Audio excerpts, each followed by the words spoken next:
Ruby Valley, Nevada, August 1889. The sun was a hammer, beating the alkali flats into a shimmering mirage. In a landscape defined by sharp angles, the rigid spine of the Ruby Mountains, the precise lines of new wire fences, the boxy certainty of clapboard cabins, one man was stubbornly, inexplicably, drawing a circle. Patxi Etxeberria drove a wooden stake into the baked earth, tied a length of rawhide to it, and walked its circumference, dragging a sharp stone to score a perfect ring in the dust. This was to be his family's home. It would have no corners. The valley watched. Men accustomed to the satisfying geometry of the plumb bob and the framing square saw not innovation, but madness. Silas Croft, the valley's best carpenter, leaned against a wagon wheel, arms crossed. "There's no sense to it," he said to anyone who would listen. "You can't lay a joist on a curve. You can't run a stud. The man's building a well, not a house." Caleb Finch, whose farm abutted Patxi's meager plot, spat a stream of tobacco juice. "It's a sheep pen. That's what they build back in the old country. Fit for livestock, I suppose." The consensus was swift and merciless. The Basque was building a testament to his own foolishness. The most authoritative voice belonged to Ridley Garman. Garman wasn't a builder, but he was the valley's lumber broker, the man who supplied the raw material of civilization. He saw Patxi's growing ring of stones not as a curiosity, but as an economic threat. He rode his horse right up to the edge of the circle, the animal's hooves kicking up dust that settled on the carefully placed foundation stones. "Etxeberria," Garman called out, his voice carrying the easy confidence of a man who dealt in numbers and straight lines. "Every board I sell helps this valley grow. It pays the sawyers at the mill, the freight haulers, the carpenters. It builds a town." He gestured with a gloved hand at the scattered stones Patxi had been hauling from the scree slopes for weeks. This is a step backward. This doesn't build anything but your own isolation. A house with no lumber is a house that starves the community." Patxi straightened up, his back stiff from bending. He was not a large man, but his hands were thick and calloused from a lifetime of working with stone and sheep. He looked at Garman, at the neat cabins shimmering in the distance, and then back at his circle. "This is for the winter," he said, his English clipped and heavy with the accent of his homeland. Then he turned, selected another stone, and fitted it into place with a quiet finality that ended the conversation. The mockery would last for the rest of the summer. The validation would have to wait for the cold. What did this Basque shepherd, a man who thought in curves and stone, understand about the geometry of survival that the masters of the square and saw had missed? The answer to that question is written in the unyielding laws of physics, a language that speaks most clearly in the heart of a brutal winter. If you stick with us, you'll learn precisely why a circle is warmer than a square, why corners are conduits for the cold, and how ancient wisdom can outperform modern convention. We promise you will look at the corners of your own home differently after this. Before we go on, please take a moment to subscribe and let us know in the comments. Have you ever stood in the corner of a room on a cold day and felt a distinct, persistent draft? You're not imagining it. Patxi Etxeberria was not a carpenter. He was not a rancher, not a farmer, and certainly not an architect. He was an artisan, a shepherd, from the high pastures of the Pyrenees, a world away from the sagebrush plains of Nevada.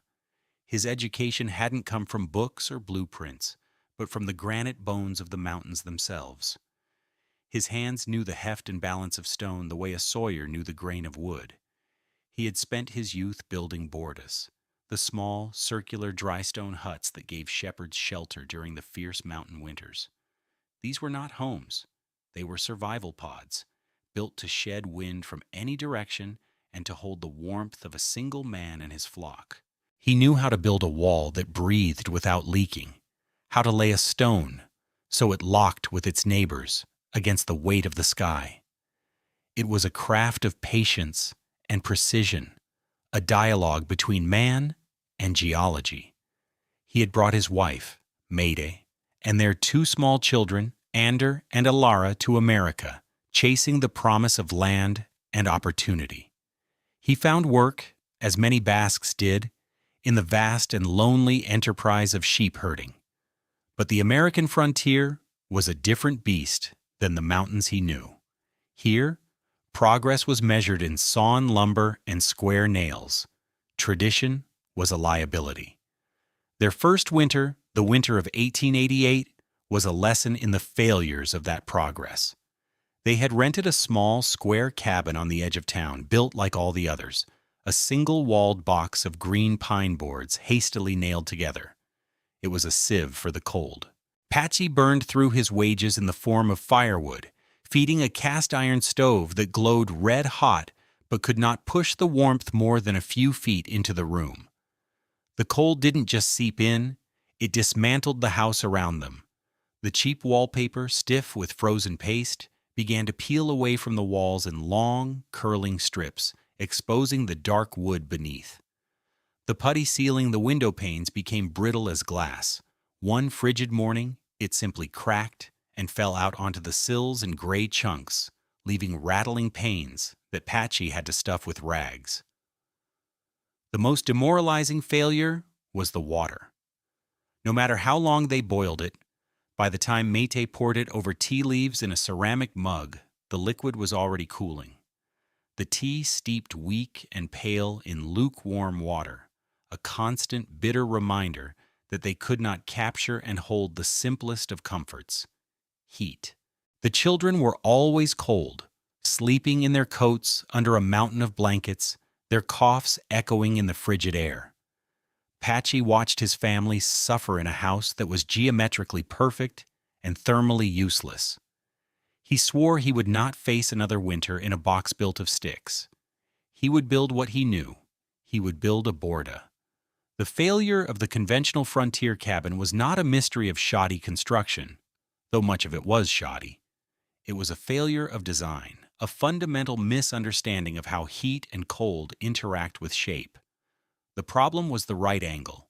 A standard cabin wall, a single layer of 1-inch pine boards, had an R value of approximately 1. To the physics of heat, this was barely a suggestion to slow down. Heat flowed through the wood via conduction, passing from the warm interior to the frigid exterior with astonishing ease. Every nail, being made of iron, was a miniature thermal bridge, a superhighway for heat to escape. On the coldest mornings, the families in Ruby Valley could see the ghost of their cabin's frame from the outside, a grid of faint, dark lines on the frosted walls where the studs and nails were bleeding warmth into the air. But the true thermal hemorrhage happened at the corners. A flat wall loses heat in one primary direction, straight out.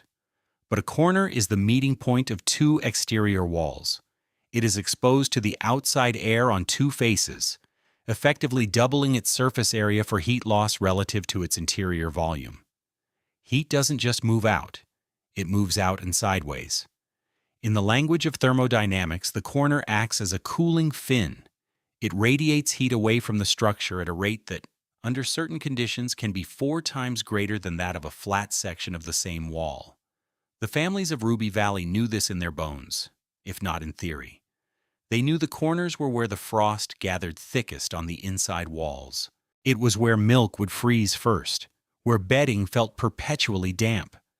They would stuff old clothes and straw into the corners, a futile attempt to insulate the uninsulatable. Ridley Garman profited from this inefficiency. His ledger was a testament to the flawed geometry of the frontier.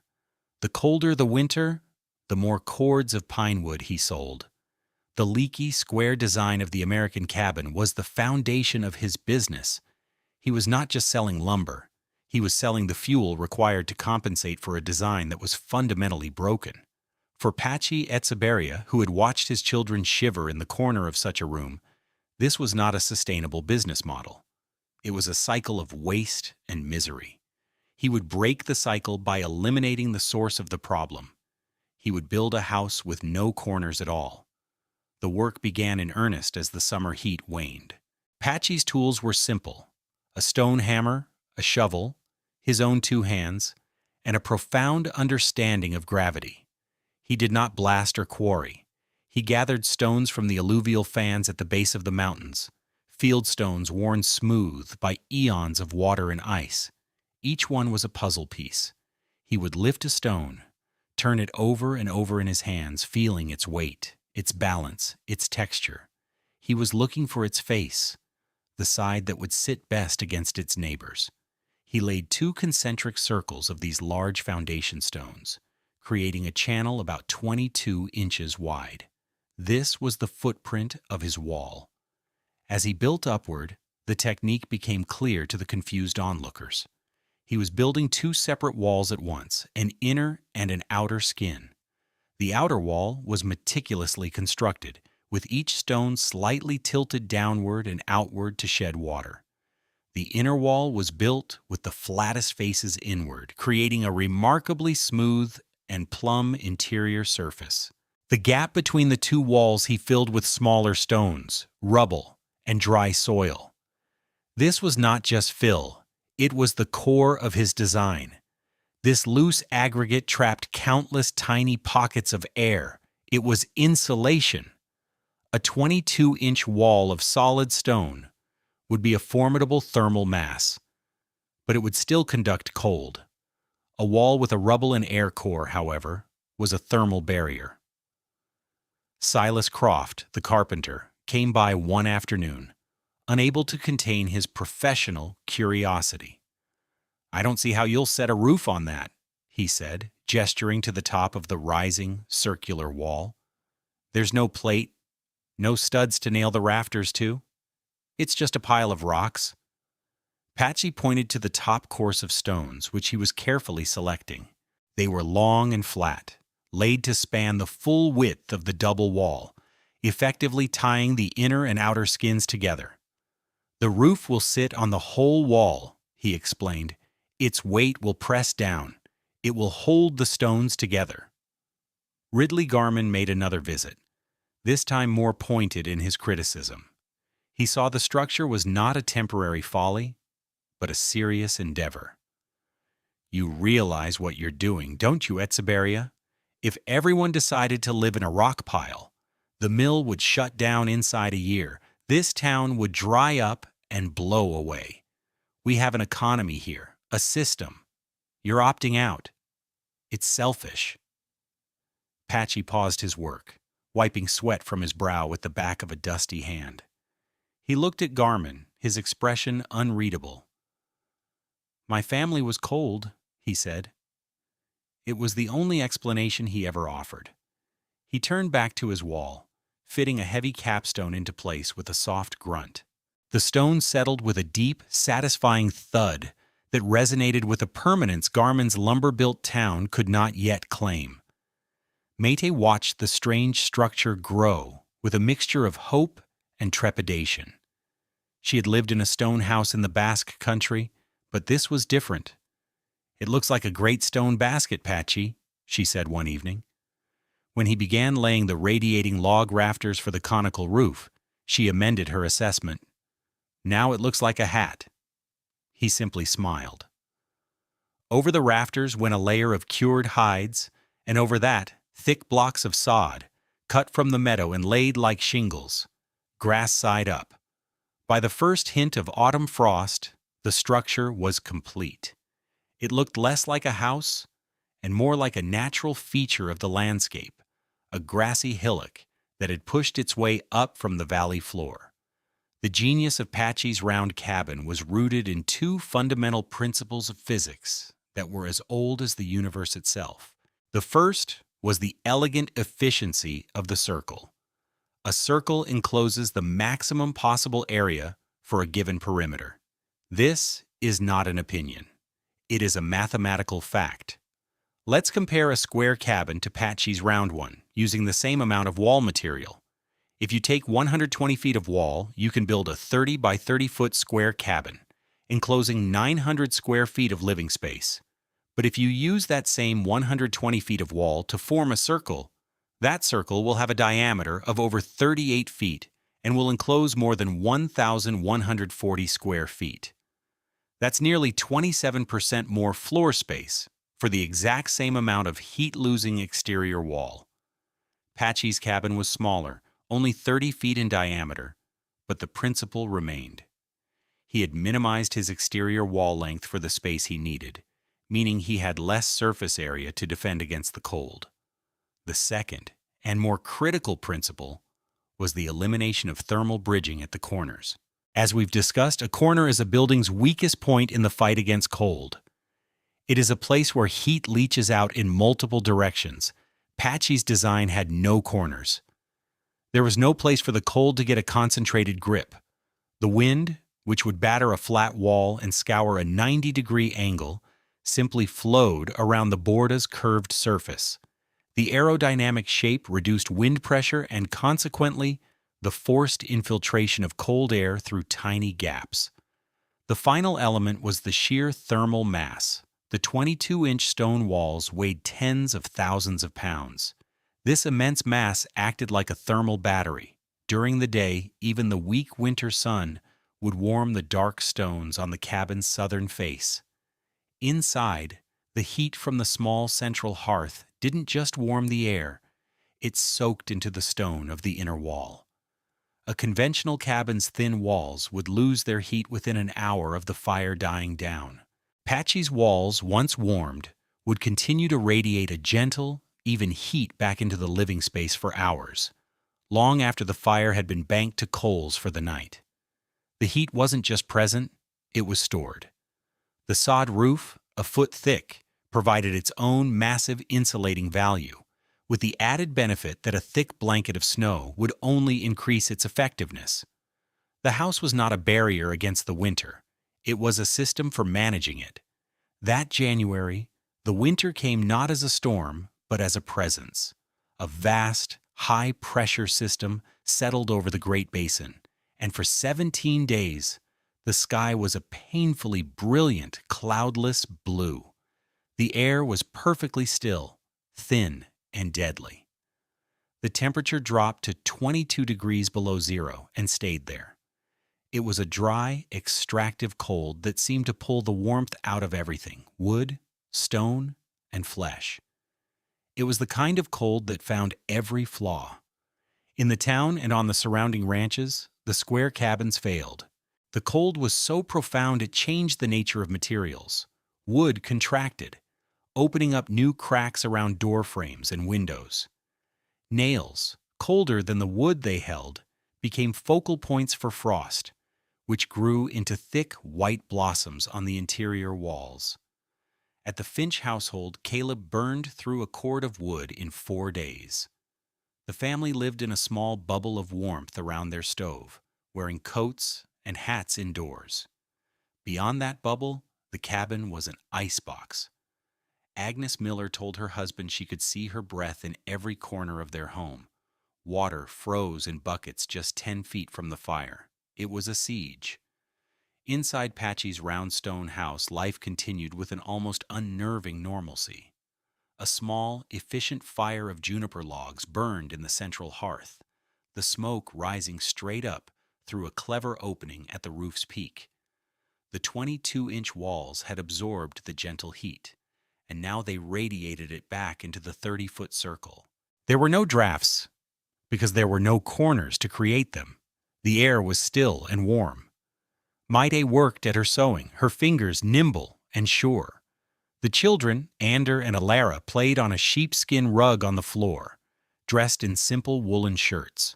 The cold was not a presence. It was an abstraction, something that existed on the other side of the stone. The ultimate proof of this alternate reality rested on the simple stone mantelpiece above the hearth. On it sat a pair of beeswax candles Mayday had made. In the steady, enveloping warmth of the cabin, the wax was constantly above its softening point. The candles were pliable, almost limp.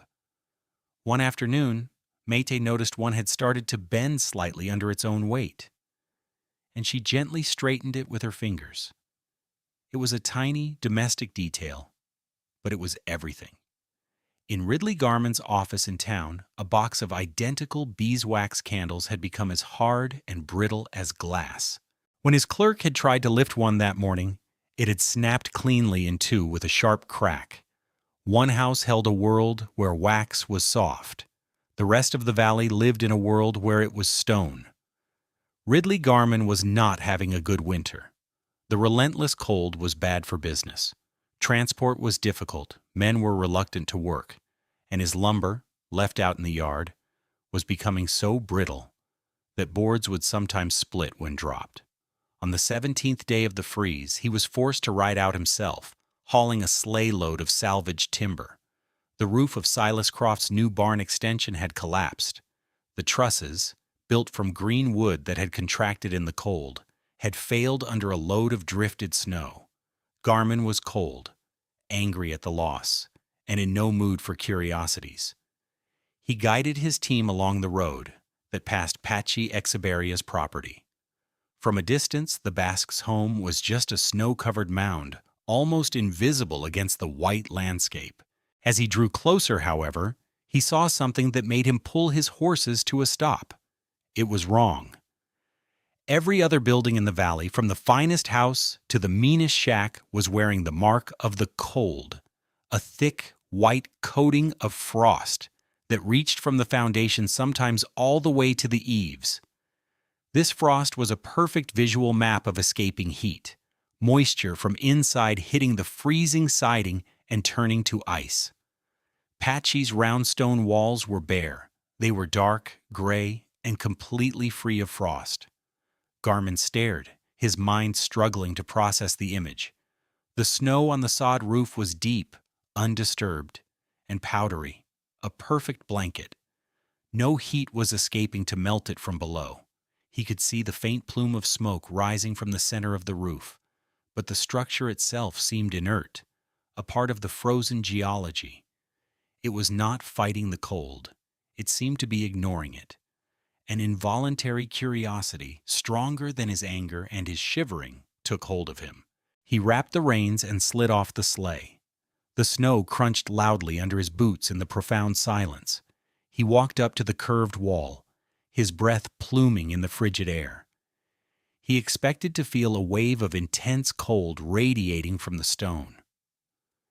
His own clapboard office felt like a sheet of ice to the touch. He reached out and placed his bare palm flat against the wall. The sensation was shocking in its absence of shock. The stone was not warm, but it was not the biting, searing cold he had anticipated. It felt neutral, dead.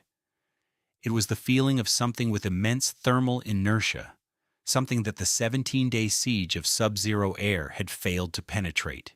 No heat was coming out. No cold was getting in. As he stood there, hand pressed to the stone, the simple hide-covered door opened. Patxi emerged, carrying a small wood-gathering axe. He saw Garman and did not seem surprised. He simply looked at the lumber broker, at his sleigh full of broken lumber, and then gestured with his head toward the open door. It was an invitation. Garman hesitated for only a second before stepping across the threshold. The transition was instantaneous and overwhelming. It was like stepping from January into June. The air that hit his face was not the scorching, dry heat of an overdriven stove, but a soft, enveloping warmth that seemed to rise from the very floor. It was silent. There was no whistle of wind, no rattle of window panes. He saw Mate and the children comfortable and calm. His gaze fell upon the mantelpiece. He saw the two beeswax candles, one of them slightly, noticeably, bent. He walked over to them as if in a trance. He reached out and picked one up. He expected it to be rigid, to snap. Instead, the wax was soft and yielding in his frozen fingers. It was as pliable as warm taffy. He held the candle, feeling its impossible softness, and the full truth of what this structure was, what it did, crashed down on him. All his theories about economics, All his confidence in straight lines and milled lumber evaporated in the gentle, radiant heat. He turned to look at Patxi, who was watching him quietly. Garmin looked at the smooth, continuous curve of the interior wall, a wall with no beginning and no end. "You didn't build a cabin, Etxeberria," Garmin said, his voice hoarse. He held up the soft candle, a piece of evidence that could not be refuted. "You built a cocoon." When the great cold finally broke, the story of the round stone house traveled through the valley, not on the wind of gossip, but with the authority of a sermon. The preacher was Ridley Garmin. He did not recant his mockery. He simply replaced it with facts. He told anyone who would listen about the frost-free walls, the unmelted snow on the roof, and the soft beeswax candles. He, the lumber broker, became the valley's foremost advocate for building with stone. He described the cabin not as an economic threat, but as an answer to a question no one had known how to ask. That spring, when the sheep buyers made their annual pilgrimage to the Ruby Valley to purchase lambs, the story spread. These were practical men who traveled the vast, open country along the Humboldt River, men who understood the brutal realities of a Great Basin winter. They came to see Patxi's borda. They walked around it, put their hands on the stone walls, and stepped inside. Patxi, a man of few words, answered their questions simply, explaining the double wall, the rubble fill, the sod roof. He shared his knowledge as freely as he had gathered his stones. The idea, elegant and effective, took root. It was carried east not as a set of formal blueprints, but as a living principle passed from one practical mind to another. By the time the next lambing season arrived, 3 new round structures stood along the Humboldt, built by ranchers who had chosen the permanence of stone over the convenience of lumber. Patxi's ancient design was beginning its new life on the American frontier. Patxi Etxeberria, the unlettered shepherd, had intuitively engineered a structure that building science would not formally recognize for another century. His 22-inch rubble-filled wall was a primitive but highly effective example of an insulated cavity wall, a design that maximizes R-value by trapping air. His sod roof was a precursor to the modern green roof, leveraging the insulating power of earth and vegetation. His focus on eliminating corners and minimizing surface area was a perfect, practical application of the principles that now guide the construction of ultra-efficient passive houses. He built without a single calculation on paper, using only the accumulated wisdom of his ancestors and the irrefutable evidence of a cold winter. A house with no corners gives the cold no place to bite. This was the central theme of Patxi's creation. The frontier mind, the American mind, was obsessed with the right angle. It was a symbol of order, of man's dominion over the ragged chaos of nature. Men imposed square fields on a rolling landscape, built grid-like towns in winding valleys, and constructed homes that were rigid boxes of defiance. But the forces of nature, the wind, the water, the cold, do not operate on right angles. They flow, they curve, they seek the path of least resistance. A corner is not defiance. It is a point of weakness, an invitation for attack. Patxi had built a house that understood this. His home did not fight the wind. It parted it. It did not block the cold. It absorbed and held the warmth it contained. It was a lesson written in stone. Survival is not always achieved through confrontation, but through a deeper understanding of the forces one seeks to withstand. He had built a shape that the winter did not know how to break. Thank you for joining us on this journey back to the Ruby Valley. We hope the story of Patxi Etxeberria has given you a new appreciation for the hidden wisdom in old traditions. If you found this story valuable, please like this video and subscribe to our channel for more tales of frontier ingenuity. We'd love to hear your thoughts in the comments. What other old-world building techniques do you think could solve modern problems? Disclaimer: This video presents historically inspired reconstructions for educational and storytelling purposes. The characters, names, and specific events depicted are fictional, but the building techniques and scientific principles are based on real historical practices. Any application of these or similar techniques today should be done in accordance with modern building codes, safety guidelines, and professional consultation. This content does not constitute professional, technical, or legal advice.